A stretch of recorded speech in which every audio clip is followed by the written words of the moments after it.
인생을 수동태로 살지 말고 능동태로 살라고 얘기하는데 주식회사 김민식의 대표예요. 그리고 우리 회사에는 직원이 많이 있어요. 노는 김민식 있고요. 회사 다니는 김민식 있고요. 강의 다니는 김민식 있고요. 책 쓰는 김민식 있고요. 여러 직원들이 있습니다. 저는 이 다양한 직원들이 우리 회사를 먹여 살린다고 생각해요. 20살 이후로 먹고 사는 거에 대해서 걱정을 해본 적이 별로 없어요. 근데 중요한 거는 보통 명퇴가 왔을 때 흔쾌히 받아들일 수 있는 건 준비가 돼 있으니까 받아들이는 거죠.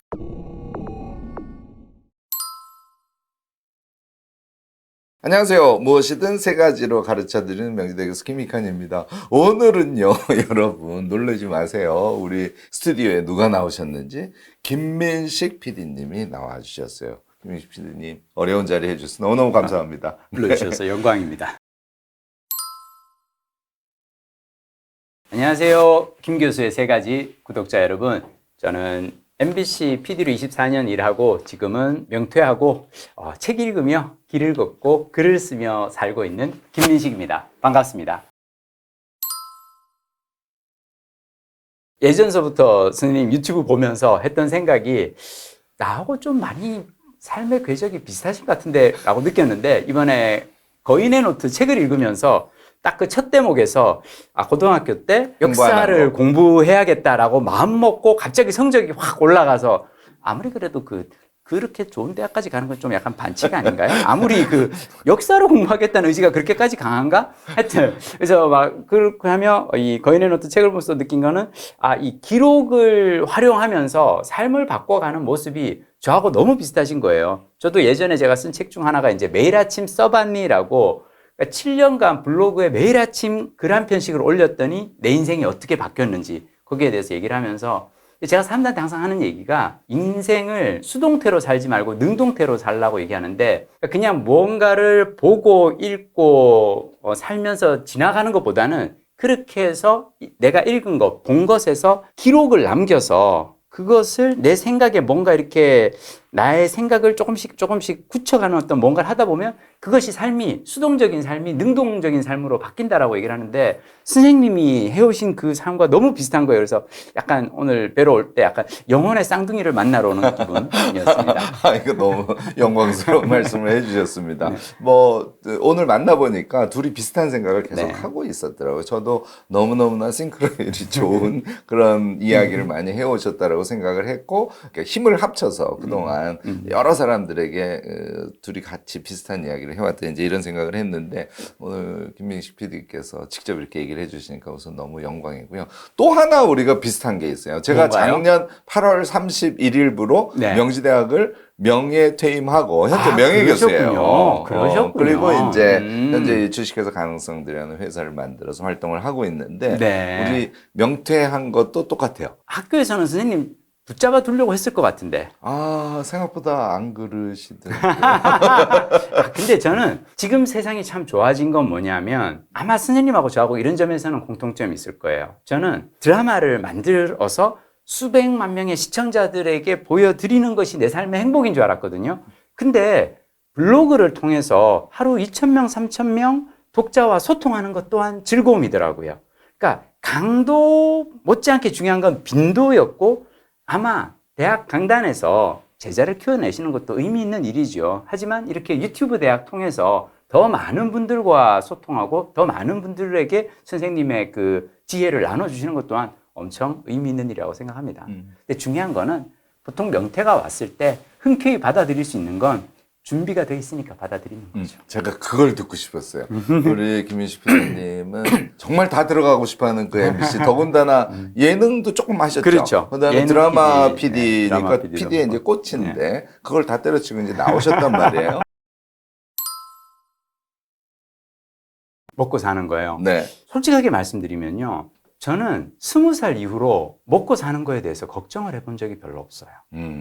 제가 대학교 1학년 때 처음 이제 서울 올라와서 입주과외를 했거든요. 입주과외를 하면 아무래도 이제 먹고 자고 숙식비는 해결이 되니까 87년도 당시 입주과외 할 때 월급이 10만 원이었거든요. 어느 날 그 주인 아주머니가 방 청소를 하시다가 저를 부르시더라고요. 학생, 이게 뭐야? 제 통장이었어요. 거기에 이렇게 보면 아주머니가 저에게 매달 10만 원씩 월급을 주시잖아요. 월급 받은 다음날 5만 원을 저축하고 남은 5만 원으로 제가 용돈 쓰면서 살았거든요. 그러니까 그 스님께서 이게 뭐야 그러게.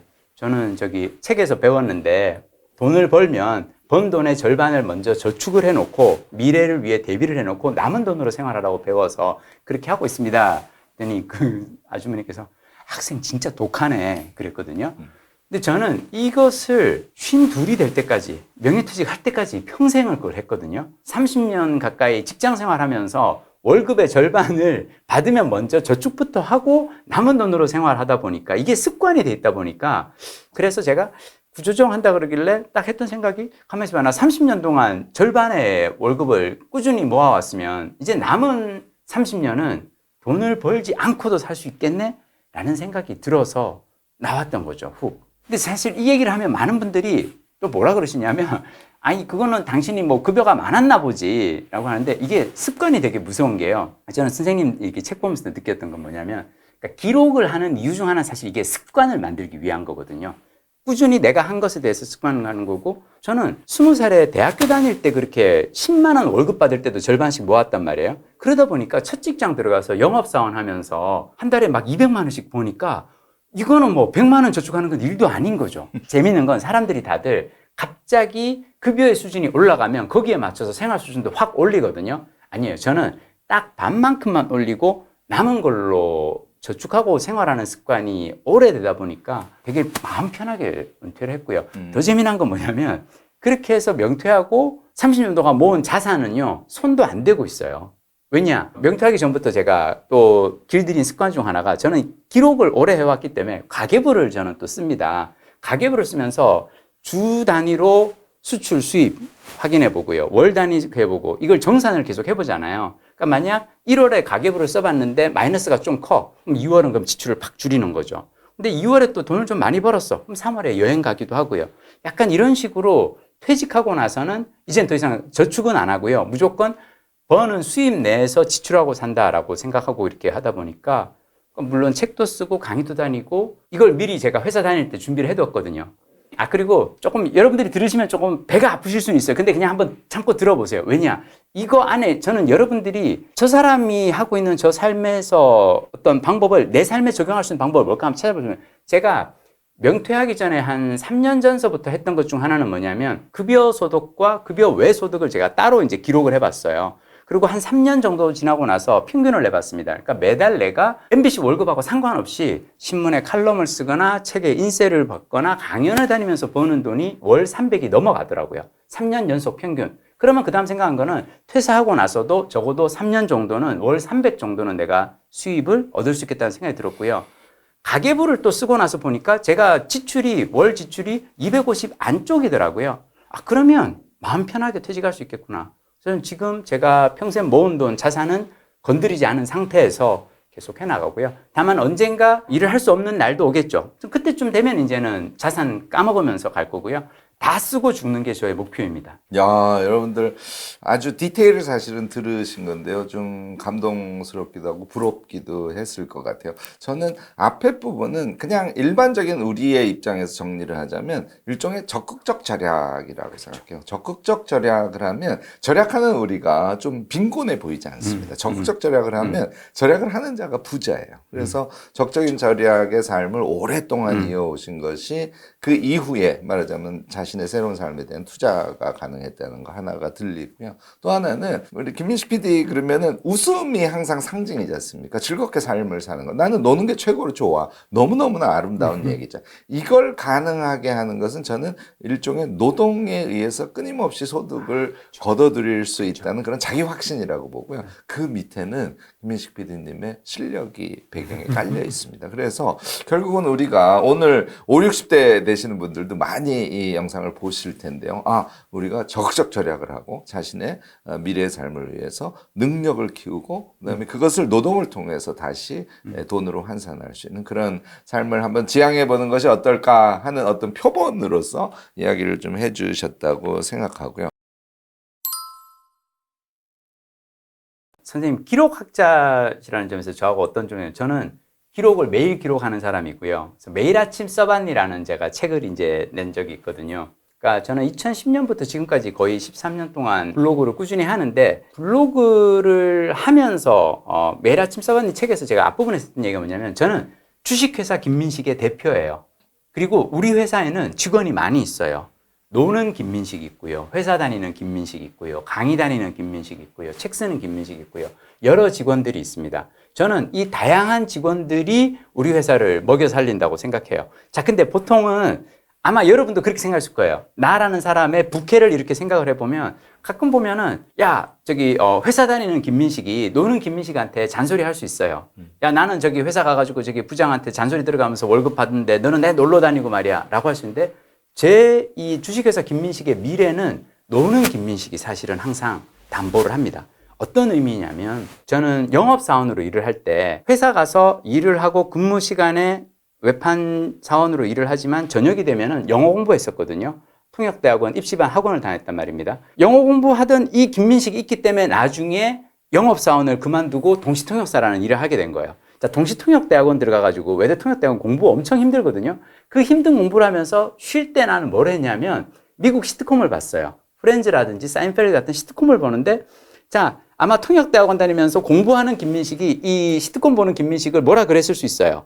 자, 근데 이 노는 김민식이 나중에 갑자기 들고 나오는 아이디어가 잠깐만, 우리 통역사로 살지 말고 내가 시트콤 봐보니까 재밌는데 내가 한번 시트콤 PD 한번 해볼게 라고 하고 얘가 들고 나온 거예요. 자, 제가 PD로 일을 하는 도중에도 PD로 일을 하면서 항상 뭐 드라마 만들고 뭐 회사 일을 하지만 어느 날 노는 김민식이 책을 보다가 그 책 보다 보니까 이건 너무 재밌는데 난 자기계발서 중독자니까 내가 자기계발서를 한번 써보면 어떨까라는 걸 들고 나온 거예요. 우리가 100세 시대잖아요. 그러면 지금 내가 하고 있는 일, 그 업무하는 그 한 사람만의 본캐만으로 가져가지 말고 부캐를 만들어 주셨으면 좋겠어요. 저는 사실은 부캐가 많습니다. 유튜브 하는 김민식도 있고 블로그 하는 김민식도 있고 강의 다니는 김민식도 있고 칼럼 쓰는 김민식도 있고 물론 칼럼 쓰는 김민식이 가끔 사고 쳐가지고 나머지 애들이 다 이렇게 한꺼번에 좀 삶이 힘들어지기도 했는데 자, 그러면 다양한 일을 내가 삶의 다양성을 키워가다 보면 위기가 상황이 왔을 때 그중에 어느 한 명이 걱정하지 마.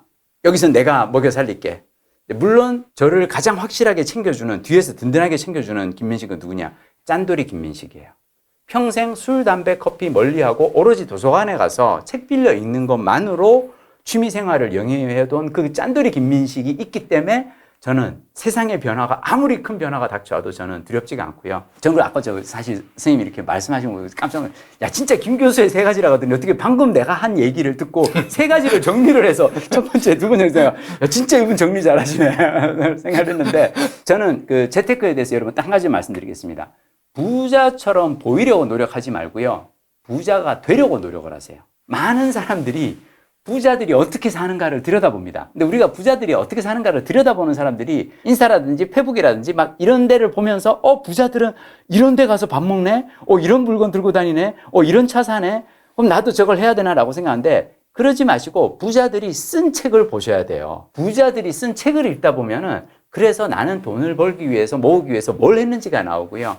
그래서 부자처럼 보이는 사람은 가짜 부자고요. 부자처럼 돈을 벌고 모으는 사람이 보이기는 어떻게 보일지 몰라도 그 사람이 저는 진짜 부자라고 생각합니다. 진짜 부자가 되십시오. 말씀마다 정말, 그러니까 말씀이 너무 풍요롭고 달변이신데요. 보통 달변이면 뭐랄까 하여튼 말이 입 위로 떠다니시거든요. 근데 우리 김민식 PD 말씀은 이 안에 이렇게 깊은 감동 같은 걸 우리에게 줘요. 왜냐하면 여러 김민식을 떠받쳐주는 것은 짠돌이 김민식이다. 이 이야기는 우리 삶을 살아가는 모두, 그러니까 이 영상을 보고 계시는 우리 모두가 가슴이 찡하는 그런 얘기일까요? 무슨 얘기냐면 아까 적적절약 얘기를 했는데 그것에 반대되는 게 허세잖아요. 그렇죠. 그러니까 네. 우리가 정말 허세 속에 살아가기가 쉬운데 네. 김 PD님은 그 허세를 완전히 벗어던짐으로써 그 밝은 미소를 지을 수 있고요. 사실 굉장히 부자로 사시거든요. 여행하는 거 보세요. 여러분들 블로그 보신 분들 아시겠지만 저런 부자가 어디 있습니까? 그러니까 그 안에는 짠돌이 김민식이다. 이건 너무너무 정말 가슴에 와닿는 이야기였고요. 그냥 솔직하게 얘기 드릴게요. 제가 지난 2월에 쿠바 여행을 갔어요. 보통은 저는 코로나가 끝나면 어디를 가장 갈까? 막 그 것 중 하나가 저는 버킷리스트가 쿠바 여행이었거든요. 그래서 쿠바를 가려고 이렇게 항공편을 검색했는데 우리나라에서 쿠바는 어차피 직항편이 없으니까 워싱턴, 마이애미, 아바나 이렇게 항공권이 뜨더라고요. 그래서 가만히 보니까 잠깐만 워싱턴이면 미국 동부인데 교양 이까지 가는 거면 내가 좋아하는 뉴욕 가서 일주일간 뮤지컬 보면서 해밀턴 뮤지컬 보고 그러고 가지 뭐. 그리고 마이애미? 잠깐 마이애미 옆에는 올란도 있는데 같은 플로리다니까 올란도 가서 디즈니 월드, 유니버설 스튜디오 가서 또 일주일 또 테마파크 나들이 하고 그러고 가지 뭐. 그래서 쿠바 가서 2주간 여행하고요. 한국에 돌아오는 항공권 검색해 보니까 마드리드, 이스탄불, 서울로 뜨더라고요. 마드리드 간 김에 그러면 프라도 미술관 가서 한 3박 4일 또 그림 구경하고 이스탄불 간 김에 하기야 소피아 보고 쿠바 여행 가려고 시작했는데 세계 일주를 한 바퀴 하게 된 거죠. 어쩌다 보니 쿠바 여행 그러다 보니 세계 일주. 그러니까 저는 지금 제가 그때 진짜 여행 다니면서 계속 했던 생각이 뭐냐면 20살에 김민식 잘했어. 30살에 김민식 잘했어. 야 40살에 책 쓰기 시작한 김민식 잘했어. 제 삶을 저는 긍정해 주고 있어요. 그리고 선생님이 저보고 이제 말을 이제 막 이렇게 잘한다고 하시는데 제가 선생님 책 보면서 깨달은 게 말 잘하는 사람들은 공통점은 딱 하나예요. 글을 쓰면서 자신의 논리를, 이야기를 구성해 본 이 경험이 많은 거예요. 기록을 많이 해보다 보니까 저는 블로그에 3,000편의 글이 있거든요. 뭐냐면 매일과 같이 다양한 주제에 대해서 글을 한 편씩을 10년 넘게 써오다 보니까 누가 어떤 질문을 던져도 툭 그냥 얘기가 나오더라고요. 개인적으로 저는 우리가 궁극적으로 꿈꿔야 할 노후는 뭐냐면 나의 지금의 하루하루의 삶이 쌓여서 언젠가 내가 꿈꾸는 삶으로 나아가야 한다고 생각하고요. 그런 점에서 저는 저의 삶을 아주 긍정하고 살고 있습니다. 적적인 절약을 통해서 사실 가외 수입이 한 350만 원 된다고 아까 밝히셨죠. 최근의 수입을 얘기하시는 겁니다. 그 정도 저축해서는 지금 말씀하신 유형의 여행을 자유롭게 다닐 수가 없어요. 갖고 계신 돈보다 훨씬 쓰고 사시는 거죠. 맞아요. 그러니까 이거의 비밀을 여러분들이 아셔야 돼요. 저는 일종의 김민식 PD님의 인생 철학에 있지 않을까 싶고요. 어쨌든 오늘 그런 이야기를 탈탈 털어서 저희가 다 들을 너무 다 털리는다는 몰라. 네. 이제 아까 말씀드린 얘기를 조금 드리고 싶은데요. 그러니까 결국은 이렇게 하실 수 있는 거는 삶의 기본 영역을 이렇게 안정적으로 딱 만들어 놓으신 그렇죠. 다음에 새로운 것들을 지금 쭉쭉 해나가고 계신 거거든요. 그거는 능력이에요. 능력은 결국은 이제 엄청난 또 독서광이시고 독서가 이제 공부에 아주 핵심이 될 거고 글쓰기도 이제 공부에 아주 핵심 수단이 될 텐데 지금 그 능력을 갖추는 건 결국은 김민식 PD님의 평생의 공부의 결과란 말이죠. 공부에 대해서 가장 먼저 제가 드리고 싶은 이야기는 뭐냐면 우리가 어렸을 때 했던 공부는 사실은 진짜 공부가 저는 아니라고 생각합니다. 그건 그냥 해야 되기 때문에 했던 거고 그리고 모두가 그냥 모여가지고 그리고 단점은 뭐냐면 그 안에서 서로 경쟁하게 했다는 거죠. 그래서 반에서 1등이 있고 반에서 꼴찌가 있어요. 그럼 꼴찌는 나는 공부를 못하는 사람인가라고 생각하거든요. 근데 진짜 공부는 타인과 비교하는 게 아니라 어제의 나와 비교하는 거거든요. 전 지금 제가 제 취미 아마 가장 큰 취미 활동이 저는 공부라고 생각하는데요. 우리가 흔히 쓰는 이 공부에 대한 그 단어가 학습이란 말 있잖아요. 이 학습이라는 말의 어원이 아마 저는 논어의 그 첫 구절 학이 시습지 불역열호화가 아닐까 싶은데요. 배우고 제때 익히면 기쁘지 아니한가. 자, 여기서 학과 습이 있죠. 배우고 익힘이라는 게 있는데 우리는 공부 그러면 학이라고만 생각합니다. 그러니까 학교에서 선생님이 가르쳐 주는 걸 누군가가 타인이 나에게 가르쳐 주는 것을 배우는 거. 이 학이라고만 생각하는데 저는 진짜 공부는 습에 있다고 생각해요. 내가 배운 것을 내 것으로 만드는, 익히는 이 과정. 영어도 마찬가지예요. 원어민 회화 수업에 들어가서 1시간 내내 듣고 있잖아요. 그럼 그냥 현란하게 누가 이렇게 막 공연하는 거 1시간 동안 보는 거예요. 근데 그걸 보고 나서 집에 와서 그냥 가만히 있으면 그냥 그게 내 것이 되진 않거든요. 영어민 회화 수업을 사실은 1시간 가서 제대로 하기 위해서는 30분 예습을 해야 돼요. 그 예습은 뭐냐면 문장 한 10개를 외우는 겁니다. 나 오늘 다른 거 몰라도 제이미 선생 수업 가서 이 문장은 반드시 그냥 말로 아무런 맥락 없이 한번 해볼 거야. 그 10개를 외워가지고 가서 선생한테 그냥 대낮게나 해보는 거죠. 그러면 그분은 회화 수업을 제대로 활용하는 겁니다. 그리고 배우고 난 다음에 오늘 제이미 선생이 했던 얘기 중에 이 문장은 너무 재밌는 문제 내가 몰랐는데 되게 좋은 문장 같아. 그걸 써놨다가 집에 와서 외우는 거죠. 그러니까 저는 공부에 있어서 제일 중요한 건 저는 타인의 지식을 받아들이는 과정이 아니라 그것을 내 것으로 익히는 습에 있다고 생각하고요. 여기에 반드시 들어가야 하는 것이 저는 기록이라고 생각합니다. 배우고 그것을 기록을 하면서 내 걸로 만드는 과정이 되게 중요하고요. 저는 개인적으로 그래서 제가 오늘 나오면서 잠깐만 이 김 교수의 세 가지 구독자분들이 다 아시는 얘기를 왜냐하면 김익환 교수님이 늘 하시던 얘기를 내가 또 반복하고 있을 것 같은데 다른 버전으로 그냥 얘기 드릴게요. 정말 이것 또한 그런 거예요. 아니, 근데 사실은 습에 대한 이야기가 네. 정말 너무 와닿지 않습니까? 저도 그렇고 여러분들 그러실 텐데요. 저희가 기록을 하는 것을 강조하시는 것은 습에 굉장히 중요한 수단이 되기 때문에 아마 강조를 해주시는 거고요. 비슷하다고 얘기를 하시는데 제가 듣기에는 다 다릅니다. 그러니까 그렇군요. 지금 들으시고 우리 구독자들이 엄청 기뻐하면서 그렇군요. 아마 이 감동을 받으면서 듣고 계실 것 같은데요. 공부에 대해서 그럼 이제 하나만 더 말씀드릴게요. 네. 학습이 중요한 이유는 저는 인지보다 더 중요한 건 메타인지라고 생각하거든요. 그냥 아는 게 중요한 게 아니라 내가 아는 걸 정확하게 제대로 아는 건지 내가 아는 것과 모르는 것을 구분하는 과정이거든요.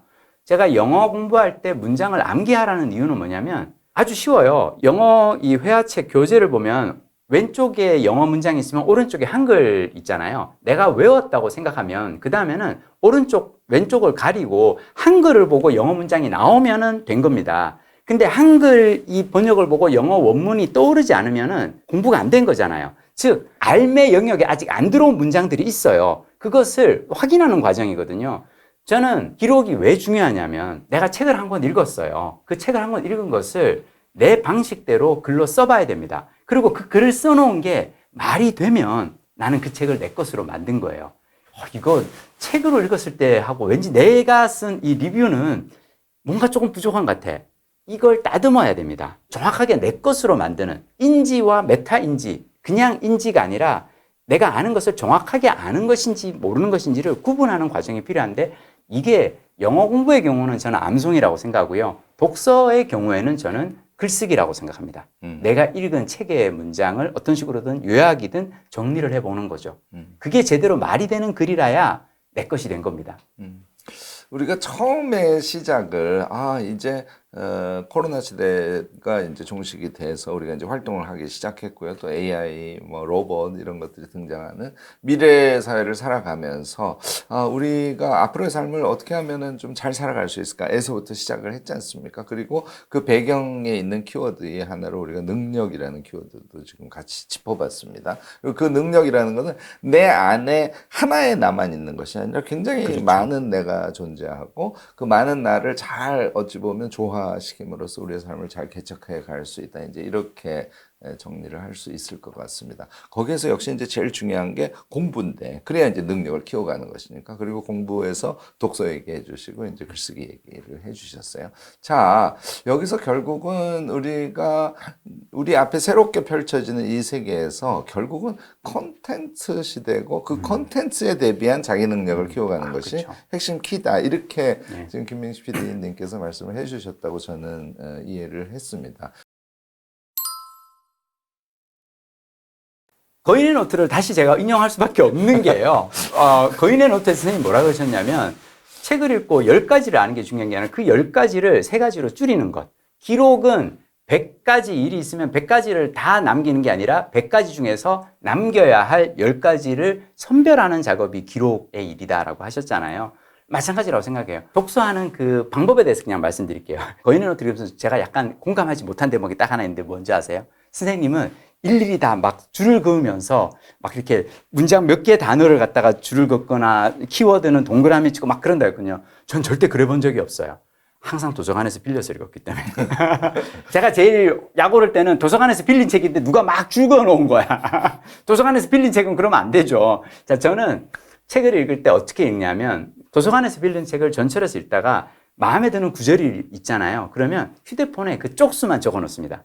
교수님 잠깐 보셨죠? 왜? 제 책 제목하고 그 밑에 쪽수를 숫자로 이렇게 13쪽, 27쪽 이렇게 적어 놓고요. 자, 그럼 이제 책을 다 읽고 나면 메모해둔 쪽수가 몇 개가 되는지를 보는데 이 쪽수가 10개가 안 되는 책이 있어요. 저는 그 책은 리뷰를 하지 않습니다. 자, 뭐냐면 내 마음의 울림이 그렇게 많지 않았던 책이에요. 근데 적어도 10개가 넘어가는 책은 이 책에서 내가 남기고 싶은 문장이 최소한 10개 이상이 되는구나. 그러면 아침에 이제 착 정주하고 앉아가지고 다시 책을 펼쳐놓고 그 메모를 띄워놓고 다시 이제 그걸 봅니다. 끝까지 다 읽은 다음에 완독을 한 다음에 23쪽이라고 메모되어 있네. 가보자. 23쪽 갔는데 내가 이걸 왜 메모를 했는지 모르겠어. 쪽을 봐도 무슨 문장 때문에 내가 분명히 책을 읽을 때는 이 문장 너무 좋은데 라고 해서 적어 놓은 것 같은데 그럴 때가 있어요. 이건 이제 많은 분들이 그런 얘기 하십니다. 어떤 때는 이렇게 왜 3년 전에 읽은 책을 봤는데 막 줄을 갖다가 막 그어놨는데 왜 그었는지 모르겠어. 제가 얘기를 드립니다. 책을 읽고 그 사이에 선생님이 성장하신 겁니다. 그 책을 읽었을 때는 정말 좋다라고 근데 이제는 그 사이에 성장을 해서 그 책의 그 문장이 더 이상 울림이 없는 겁니다. 난 왜 이렇게 머리가 나쁘지라고 자책하지 마시고 넘어가시라고 하는데 그런 이렇게 쭉 읽다 보면 한 10개 정도 이렇게 문장을 뽑고 그 중에서 다시 3개를 고릅니다. 그래서 그 3개를 고른 다음에 그 다음 제가 하는 거는 왜 이 문장을 읽었을 때 왜 이 문장이 내 마음을 그렇게 울렸을까? 그 이유에 대해서 적습니다. 아마 내가 고등학교 때 이런 비슷한 일을 했는데 아마 나도 김익환 교수님처럼 고등학교 때 공부를 못하다가 했던 그 장면이 생각이 나서 이 대목이 나에게 울림이 오지 않았을까 적습니다. 자, 그렇게 다 적고 난 다음에요. 마지막에는 사실은 책의 원문을 빼고 내가 쓴 글로 이야기가 되는 게 글쓰기의 궁극적인 목적입니다. 근데 처음에 시작은 이게 쉽지가 않아요. 여러분은 처음 시작할 때 어떻게 하시면 되냐면 한 줄 평을 쓰는 게 목표가 돼야 돼요. 책에서 좋았던 문장을 책 한 권을 다 읽고 나면 그 책에서 좋았던 구절을 3곳 정도를 갖다가 인용을 하는 겁니다. 그리고 이래서 좋았어, 저래서 좋았어. 간단하게만 적습니다. 이런 기록을 계속 하다 보면 나중에 조금씩 아쉬움이 생기고 갈망이 생겨요. 내 글을 조금 더 길게 쓰고 싶다는, 내 이야기를 더 길게 하고 싶다는 갈망이 생기고요. 그렇게 하다 보면 저는 나중에는 한 2년, 3년이 지나고 난 다음에도 그 책 누가 밥 먹다가 이를테면 야, 그 책 읽어봤어. 너무 좋았어. 거인의 노트 너무 좋았어. 잠깐만, 내가 블로그 이렇게 잠깐 보고 난 다음에 그 책에 이런 대목이 나오지. 교수님이 그 말씀하신 그 대목 나는 이런 생각을 했어요. 그럼 사람들이, 야, 너는 어떻게 그거를 다. 그러니까 책을 읽고 나면 그냥 읽고 훅 넘길 게 아니라 그 책을 가지고 어떻게든 나만의 독서 일기를 남겨보는 습관을 기르는 게 좀 중요하다고 생각합니다. 우리 김민식 PD님이 또 아까 잠깐 소개를 하셨는데요. 매일 아침 써봤는데 네. 이게 언제죠? 2018년도 책입니다. 18년 네. 책이죠. 그러니까 엄청 일찍 지금 글쓰기 책을 쓰셨는데 사실 그 책을 보통 사람들이 이제 읽으면서 글쓰기는 이렇게 한 단계 한 단계 하는 거야. 이렇게 쓰시지 않고 그냥 블로그 글쓰기를 그렇죠. 예. 우리가 어떻게 하면 할 수 있는지에 대한 실질적인 네. 내용을 쭉 써주셨거든요. 블로그가 실제로 우리의 능력을 키워가는데 네. 결정적인 의미를 갖는다고 생각을 하시는 거죠. 그렇죠. 저는 MBC PD로 살면서 너무 행복했어요. 그래서 제가 한 일 중 하나가 뭐냐면 각 대학의 신문방송학 학생들이나 대학생들 만나서 PD 재망생 상대로 강의를 했습니다. 강의를 하다 보니까 MBC 아카데미 이런 데서 PD반 이렇게 수업을 제가 진행하다 보니까 조금 안타까운 건 뭐냐면 PD 시험은 경쟁률이 너무 치열해요. 그래서 막 1200대 1 막 그렇거든요. 그러니까 PD 한 명을 뽑을 때 1000명이 지원을 하면 한 명만 꿈을 이루고 999명은 못 이루잖아요. 그때 했던 생각이 잠깐만 내가 미디어를 만드는 게 꿈인데 1000명이 꿈을 꿔서 한 명만이 이루면 그게 진짜 꿈일까? 그러지 말고 1000명이 꿈을 꿔서 모두가 꿈을 이루는 방법이 없을까? 저는 그게 블로그에 있고 유튜브에 있고 팟캐스트에 있다고 생각했던 거예요. 그러니까 매스미디어 회사에 취업을 하려고 너무 욕심을 낼 게 아니라 그냥 평소 스스로 자기 스스로 콘텐츠를 만들어보는 연습을 해보면 어떨까? 저는 그렇게 콘텐츠를 만드는 콘텐츠 제작자로 살아가는 가장 쉬운 길이 저는 블로그에 있다고 생각해요. 유튜브만 하더라도 적어도 이렇게 선생님 좀 이렇게 멋진 이렇게 외모도 좀 갖춰야 되고 남들 앞에 이렇게 좀 설령 어떤 자신감도 있고 막 이래야 되잖아요. 블로그는 만약 이름을 드러내기가 조금 부끄럽다면 닉네임 해가지고도 자기 하고 싶은 세상 이야기, 살아가는 이야기, 책에서 배운 이야기들을 할 수가 있거든요. 미디어 생산자로 저는 꼭 살아보시라고 얘기를 드리고 싶은 게 왜 그러냐면 앞으로 어차피 생산 활동은 다 제가 생각에 AI라든지 로봇들이 다 할 것 같아요. 그럼 사람은 3, 40년을 더 살아야 되는데 40, 50대까지 열심히 살아왔어요. 이제 아이들 다 키우고 나서 회사 일도 다 끝났는데 앞으로 30년을 더 살아야 돼. 이 남은 시간 동안 인생의 의미를 어디에서 찾을 것인가? 저는 글 쓰는 사람으로 살아야 한다고 생각합니다. 글을 쓰는 사람은요, 적어도 자신의 삶의 경험을 무언가 콘텐츠로 만들어서 다른 사람들에게 들려줄 수 있거든요. 그리고 모르겠어요. 교수님은 어떠신데 저는 제가 인생을 잘 살았기 때문에 제가 글을 쓸 수 있다고 생각하지 않아요. 오히려 인생을 열심히 살았는데 뜻대로 안 된 사람의 글에도 저는 의미가 있다고 생각합니다. 최선을 다했지만 최고의 결과가 안 나올 수 있어요. 괜찮아요. 그런 사람이 쓴 글도 위로를 주거든요. 그래서 저는 누구나 다 글을 써야 한다고 생각합니다. 특히 열심히 살았던 사람일수록 그 삶의 경험을 글로 남기는 훈련을 해야 한다고 생각하고요. 가장 쉬운 것이 저는 블로그라고 생각합니다. 너무 좋은 말씀이셔요. 이제 제 식으로 얘기하면 네. 우리 안에 그러니까 뭐 책을 읽는다든지 대화를 한다든지 뭐 심지어는 TV 드라마를 본다든지 뭐 영화를 본다든지 하여튼 우리의 삶에 지식을 포함한 경험들이죠. 그렇죠. 얘가 우리 안에 들어오면 그게 잠재성으로 존재하거든요. 근데 이 잠재성으로 존재하는 거를 메모를 한다든지 이것의 이제 극치가 글이에요. 글로 표출하게 되면 우리의 잠재성 100에 한 20을 표출하는 것이죠. 그렇죠. 그래서 더 많이 잠재성을 표면으로 끄집어낼 수 있는 방법이 글이고 글을 많이 쓰는 사람은 점점 더 자기의 잠재성을 더 많이 활용하는 사람이 될 수 있다. 뭐 저는 이런 설명도 같이 곁들이는데요. 거인의 노트 마지막 이 에필로그에서 교수님이 하신 말씀이 전 되게 와닿았는데 민주주의 국가를 살아가는 사람들은 주인으로 산다는 게 되게 중요하잖아요. 저는 자기 인생의 주인으로 사는 건 뭐냐면 자신의 이야기를 직접 하는, 기록하는 데 있다라고 얘기를 하셨잖아요. 우리가 평생 신문만 보고 TV만 보고 유튜브만 보고 산다는 건 어떻게 보면 외세의 침략을 당하는 거라고 생각해요. 죄송해요. 이게 외세라고 해서 그런데 중요한 건 뭐냐면 내 의견이 아닌 다른 사람의 의견이 계속 나에게 들어오는 거죠. 자, 근데 여기에 맞서서 나의 글을, 나의 생각을 뭔가로 표현하는 연습. 전 이게 진짜로 민주주의 시민이 가야 할 길이라고 생각합니다. 네.